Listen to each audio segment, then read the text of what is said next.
नमस्कार दोस्तों, आप सभी का स्वागत है आपके अपने YouTube channel sign math classes में। और आज इस वीडियो में हम क्वाड्रिलेटरल यानी कि चतुर्भुज का चौथा पार्ट करने जा रहे हैं। आपने 3 पार्ट देख लिए होंगे, ऐसा मैं उम्मीद करता हूं, और आपको समझ में भी आए होंगे, आसानी से इस ज्योमेट्री को सीख भी रहे होंगे आप।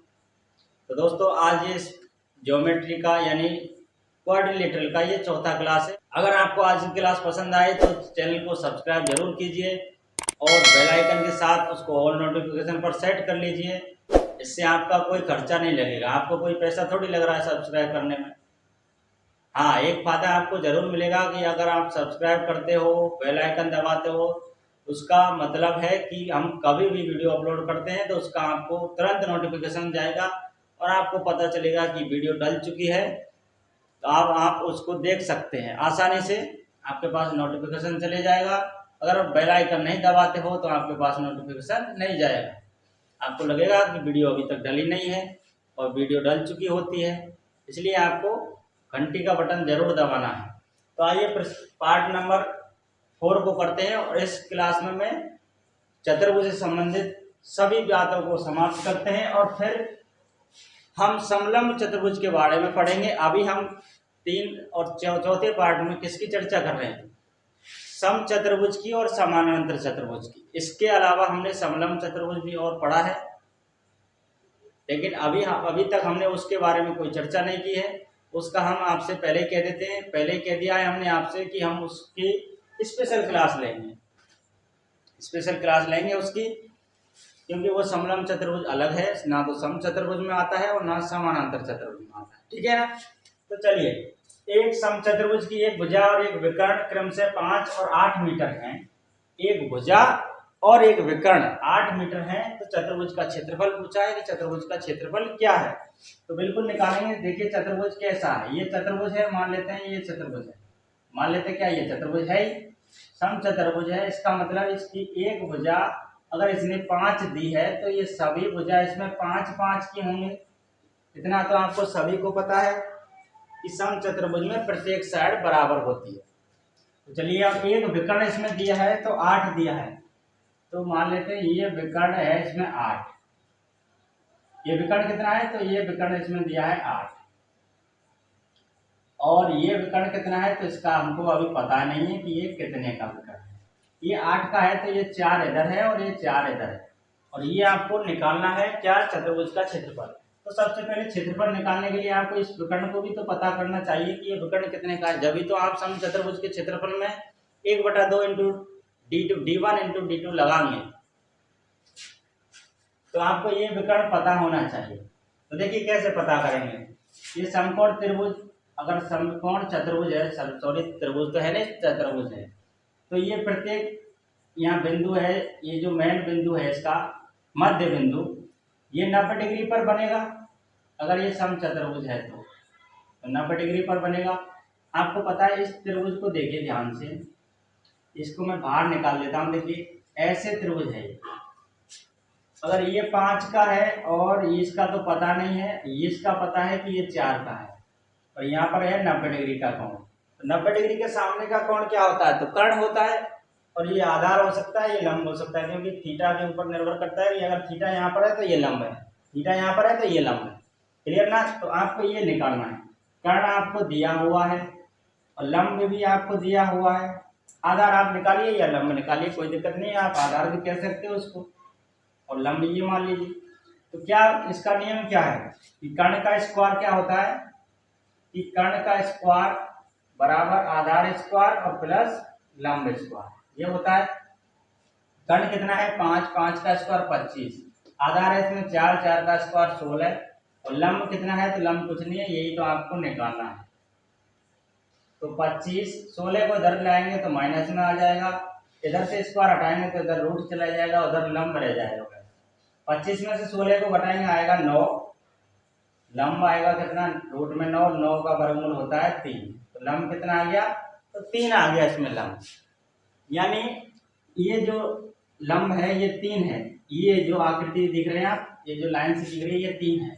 अगर ये 3 है तो ये पूरा, तो ये समान होता है। अगर यहाँ से यहाँ तक 3 है तो यहाँ से यहाँ तक भी 3 है, क्योंकि इसमें प्रत्येक साइड इसके बराबर होती है।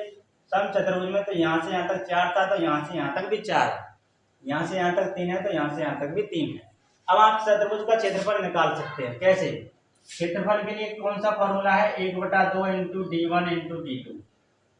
D1 इसमें पहला विकर्ण और D2 इसमें दूसरा विकर्ण। तो 1/2 इंटू D1 क्या है इसमें? तो 3 और 3 6 इंटू D2 क्या है? तो 4 और 4 8। तो उसे काटेंगे 3 बार में, 8 या 24, ये आपका आंसर आ जाएगा। चतुर्भुज का क्षेत्रफल ज्ञात करवाना है। चतुर्भुज का क्षेत्रफल हमने ज्ञात कर लिया, 24 मीटर स्क्वायर या सेंटीमीटर स्क्वायर कह सकते हो आप इसको। तो ये है 24, आपका आंसर आ गया है 24। आइए अगला सवाल आपको लगाते हैं। दूसरा सवाल, एक समचतुर्भुज के विकर्ण 2:3 के अनुपात में है। यदि उसका क्षेत्रफल 1200 वर्ग मीटर है तो चतुर्भुज की भुजा ज्ञात करो। बहुत अच्छा सवाल है, पहले इसको ढंग से पढ़ लीजिए और फिर इसको सॉल्व करते हैं। एक समचतुर्भुज का विकर्ण 2:3 के अनुपात में। तो देखिए पहला विकर्ण और दूसरा विकर्ण, ठीक है, कितने अनुपात में है? 2:3 में।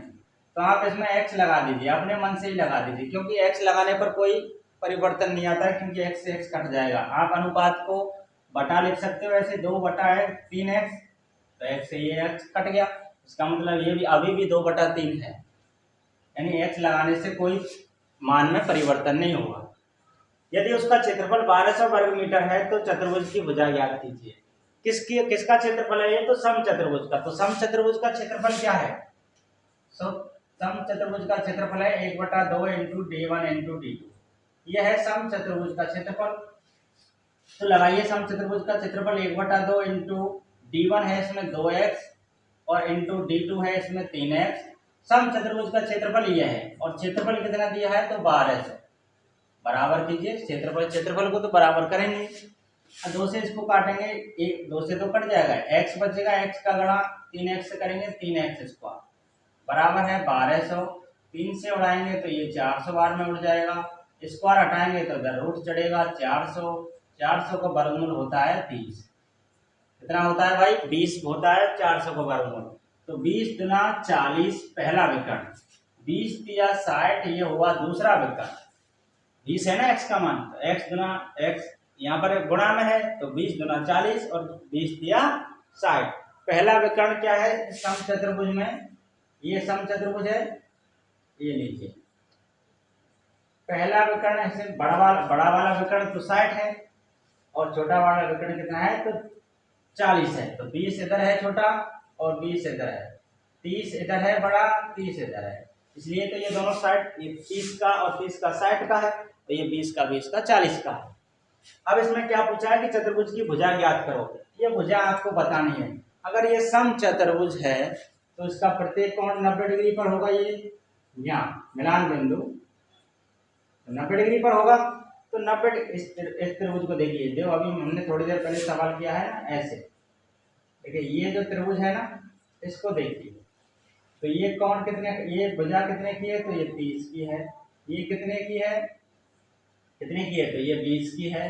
ये पूछा है तो ये समकोण है, यहाँ तो समकोण है 90 डिग्री पर, ये 90 डिग्री पर है तो समकोण। 90 डिग्री के सामने क्या होता है? तो कर्ण। अगर थीटा आपने यहाँ लिया तो लंब ये होगा, थीटा आपने यहाँ लिया तो ये होगा लंब, और ये है आधार। ठीक है, समकोण त्रिभुज का नियम लगाइए, कौन सा होता है कि कर्ण का स्क्वायर बाकी दोनों भुजाओं के स्क्वायर के बराबर होता है। कैसे? इधर देखिए, इधर कर दूं मैं, इधर कर देता हूँ। देखिए, कर्ण जब भी निकालना हो तो रूट में आधार का स्क्वायर करना है आपको और लंब का स्क्वायर करना है। ऐसे आधार है, ऐसे लंब। तो देखिए आधार कितना है इसमें? तो 30 का स्क्वायर करेंगे तो 900। लंब कितना है इसमें? तो लंब है 20 का स्क्वायर होता है 400। इसको जब हल करेंगे तो 900 और 400 1300 होगा। और अगर 1300 का वर्गमूल निकालना है तो कैसे निकालेंगे? तो 10√13 अंदर, क्योंकि 10 को जब अंदर भेजेंगे तो 10 में ही मल्टीप्लाई होके जाएगा, यानी 10 × 10 करेंगे तो 100, और फिर 1300 यहाँ पर है, 1300 × 100 कर दोगे तो आपका आंसर आ जाएगा 1300। तो बोलिए आपके समझ में आ गया ना? कर्ण निकाल लिया हमने, तो कर्ण क्या है? ये लाइन। इसका मतलब ये लाइन कितनी है? 10√13 की है। तो प्रत्येक भुजा इसकी 10√13 की है, क्योंकि समचतुर्भुज है ये, प्रत्येक साइड इसकी बराबर है 13 है, ये 10√13। बोलिए आपको निकालना आ गया होगा, भुजा निकालना। जब विकर्ण आपको दे रखे हैं दोनों अनुपात में, क्षेत्रफल दे रखा है तो पहले उनके बराबर कीजिए और विकर्ण पता कीजिए कि पूरा विकर्ण कितने का है, और फिर आप समकोण त्रिभुज की सहायता से आप कर्ण इसमें निकाल सकते हो। और कर्ण इस त्रिभुज में कर्ण काम करेगा ये भुजा, और ये भुजा इसमें काम करेगी समचतुर्भुज की भुजा। तो बोलिए समझ में आया ना सवाल। अगला सवाल है 40 सेंटीमीटर तथा 30 सेंटीमीटर माप वाले समचतुर्भुज का परिमाप ज्ञात करो। तो 40 सेंटीमीटर और 30 सेंटीमीटर क्या है ये? तो क्या भुजा है? नहीं, भुजा नहीं है। ये आपको लग रहा होगा कि समचतुर्भुज की भुजा है, लेकिन ये भुजा नहीं है। तो क्या है? तो ये है समचतुर्भुज, ये समचतुर्भुज है। ये वर्ग है, ये वर्ग को मैंने ऐसे कान पकड़ के खींच दिया तो ये समचतुर्भुज हो गया। अब ये जो इसका बड़ा वाला विकर्ण है ये इसमें 40 है, और छोटा वाला विकर्ण है ये इसमें 30 है। तो बड़ा वाला ये 20-20 में बट जाएगा ऐसे, अच्छा हाँ 20-20 में बढ़ जाएगा, और ये 30 वाला 15-15 में बढ़ जाएगा। अब पूछा है किसके समचतुर्भुज का परिमाप ज्ञात कीजिए। तो परिमाप तो हम जब यह ज्ञात करेंगे हमको भुजा पता होगी, यानी किसी भी आकृति के भुजाओं का योग ही परिमाप होता है। तो भुजा योग तो हम तब करेंगे जब हमको एक भुजा पता होगा, तभी तो हम योग करेंगे, क्योंकि समचतुर्भुज का नियम है कि इसकी प्रत्येक साइड बराबर होगी। एक भुजा अगर आपको पता है तो इसका परिमाप आप निकाल सकते। तो एक भुजा हम पता कर लेंगे कैसे। अगर ये समचतुर्भुज है तो मैं आपसे फिर कह रहा हूँ कि ये 90 डिग्री पर बनेगा। ये जो मिलान बिंदु है सभी 90 डिग्री पर मिलेंगे।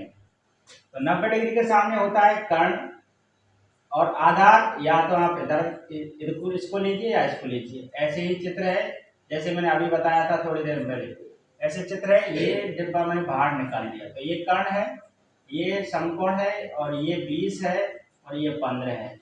हम इसको आधार मान लेते हैं, इसको लंब मान लेते हैं।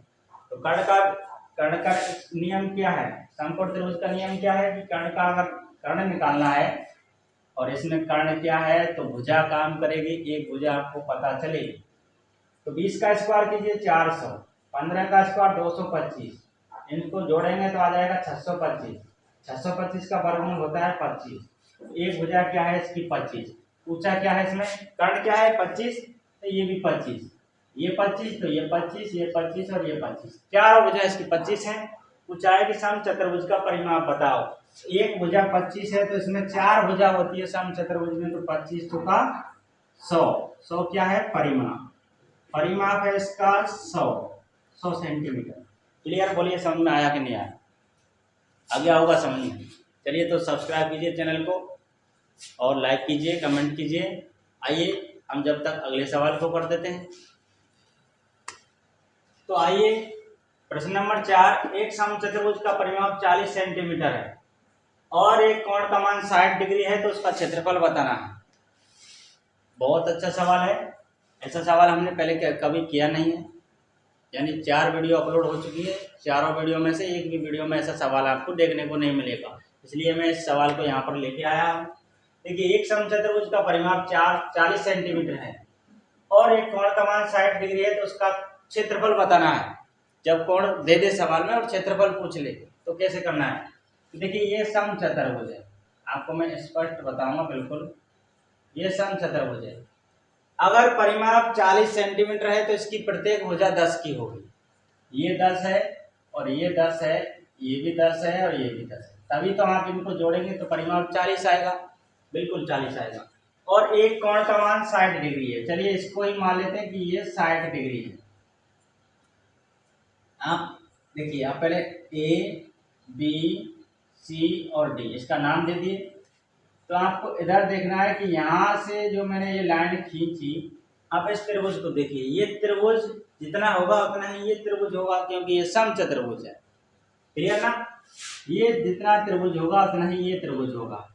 तो इस त्रिभुज में ये जो कोण है, अगर आपको एक ये भुजा और ये भुजा पता हो और बीच का कोण पता हो, ये भुजा और ये भुजा पता हो और बीच का कोण पता हो, तो उसका क्षेत्रफल निकालने के लिए त्रिभुज का क्षेत्रफल, त्रिभुज ए सी डी का क्षेत्रफल, ए सी डी का क्षेत्रफल। ध्यान से देखिए क्या बता रहा हूं मैं।